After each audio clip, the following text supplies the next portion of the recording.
얘기부터 볼게요. 법과 정치 첫 단원이 이제 민주주의 그리고 정치의 의미를 파악하는 내용을 주로 다루게 됩니다.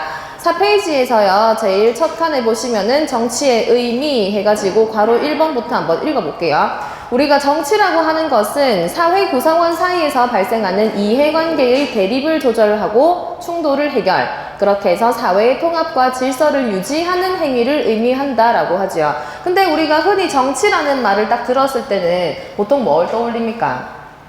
TV에서 국회의원들 나오고 정당 소속 의원들 나와가지고 막 얘기하면서 싸우는 거, 그 장면이 먼저 딱 떠오르지요. 근데 그거는 굉장히 좁은 의미의 정치예요. 그냥 정치하는 사람들만 하는 거, 이거는 좁은 의미로 정치를 파악하는 것이고, 사실 넓은 의미로 봤을 때는 어떤 구성원과의 관계를 조절하는 행위, 그것을 다 정치라고 합니다. 그러니까 우리가 뭐 반상회 어른들끼리 모여가지고 우리 아파트에 대한 얘기를 하면서 이것저것 결정하는 것, 그것도 정치예요. 그리고 학교에서 아이들끼리 모여가지고 반장, 부반장 앉혀놓고 우리 어떡할래? 이번에 축제 어떻게 할래? 어떻게 결정할까? 이런 거 얘기를 하는 것도 전부 다 정치의 과정입니다. 그러니까 그런 것도 이제 넓은 의미로 정치를 보는 거겠죠. 자, 밑에 괄호 3번 볼게요. 정치를 바라보는 관점. 거기에 두 가지가 나오는데 요거 동그라미 1번, 2번 좀 알아두셔야 됩니다. 동그라미 1번에 국가현상설 메모하시고요. 말 그대로 뭐냐면 정치라는 것은 국가만이 하는 특별한 행위이다 라고 보는 거예요. 정치 현상을 국가만이 가지는 특유한 현상, 여기 줄 쳐두시면 되겠네요. 국가만이 가지는 특유한 현상. 그래서 우리가 흔히 떠올리는 정치, 좁은 의미의 정치 하면 바로 이 국가현상설적인 차원에서 생각하는 정치가 되겠죠. 그런데 국가만 하는 게 아니고 사실상 정치라는 것은 우리 일반에서 항상 발생하는 것이다 라고 보는 게 동그라미 2번에 있는 집단현상설입니다. 정치 현상을 줄치세요. 국가를 포함한 모든 사회 집단에서 일반적으로 나타나는 것 줄치면 되겠네요. 우리가 혼자 이렇게 지내면 어떤 결정을 할 때 내 혼자 하면 되잖아요. 마음속으로. 근데 둘 이상, 뭐 3명, 4명 이렇게 모여서 집단을 이루게 되면 항상 나와는 다른 의견이 발생하기 마련이죠. 흔히 우리가 2명 있는데 짜장면 먹을래, 짬뽕 먹을래 의견 다르거든요. 그래서 이렇게 다른 의견, 어떤 다른 이해관계들을 조절하는 모든 행위를 정치라고 본답니다. 그러니까 모든 행위이기 때문에 꼭 국가만 하는 것은 아니고 우리가 흔히 볼 수 있는 주변 집단에서도 발생할 수 있는 게 정치다 이렇게 말하는 게 집단현상설이에요. 자, 밑에 표를 볼게요. 국가현상설은 우리가 좁은 의미로 정치를 파악할 때, 그리고 집단현상설은 넓은 의미로 정치를 볼 때예요.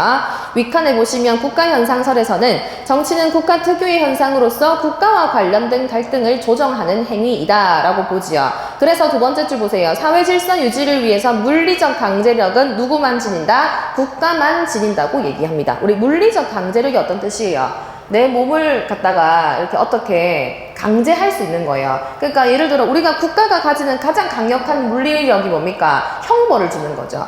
내가 상대방을 때려가지고 벌을 받아야 되는데 나한테 맞은 그 상대방이 저한테 직접적으로 형벌을 내릴 수 없어요. 그죠? 국가에 의해서 저는 징역 얼마 혹은 벌금 얼마 이렇게 형벌을 받게 되는 거잖아요. 그런 걸 우리가 물리적 강제력이라고 해요. 그러니까 누군가에게, 이 구성원에게 물리적 강제력을 행할 수 있는 것은 오로지 국가뿐이다 라고 보는 거죠.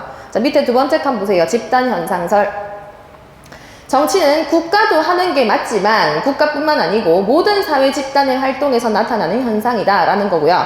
국가도 물론 사회 집단의 하나이지요. 하지만 국가뿐만이 아니고 사회 집단이 존재하는 곳이라면 언제 어디서나 정치 현상은 볼 수 있다라고 얘기를 합니다. 자, 그럼 여러분 국회에서 법률 만들지 않습니까? 그죠? 국회가 법률을 제정하는 행위는요. 국가현상설이 말하는 정치가 맞아요? 틀려요? 맞지요? 국회, 나라 기관 아닙니까? 거기서 법률 만드는 행위는 국가현상설적인 관점에서 봤을 때는 정치가 맞아요. 그리고 집단현상설적인 측면에서 봐도 정치가 맞죠. 그런데 학교에서 회장 선거하는 거. 자, 우리 회장 선거하는 거는 학교 내에서 발생하는 일이지 않습니까? 국가현상설적인 관점에서는 이게 정치가 돼요, 안 돼요?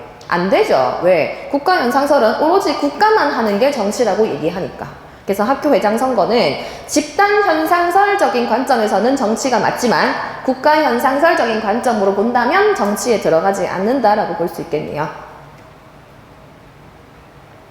자, 그렇게 받으시고, 그 다음 5페이지 가세요. 옆에 5페이지.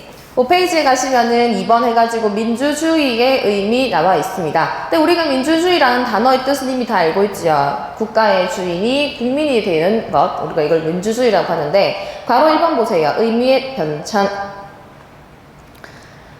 고대에는요, 아주 예전 고대에는 정치 형태로서의 민주주의, 그냥 정치적인 의미로만 파악이 되었다면, 근대로 가면서 이념으로서의 민주주의라는 개념이 포함이 돼요. 이념이라는 것은 이제 우리가 이데올로기라고 하죠, 흔히. 자, 그런데 현대에 오면서는 정치 형태로서의 민주주의 플러스 이데올로기, 이념으로서의 민주주의 플러스 생활 원리에 줄쳐볼게요, 생활 원리.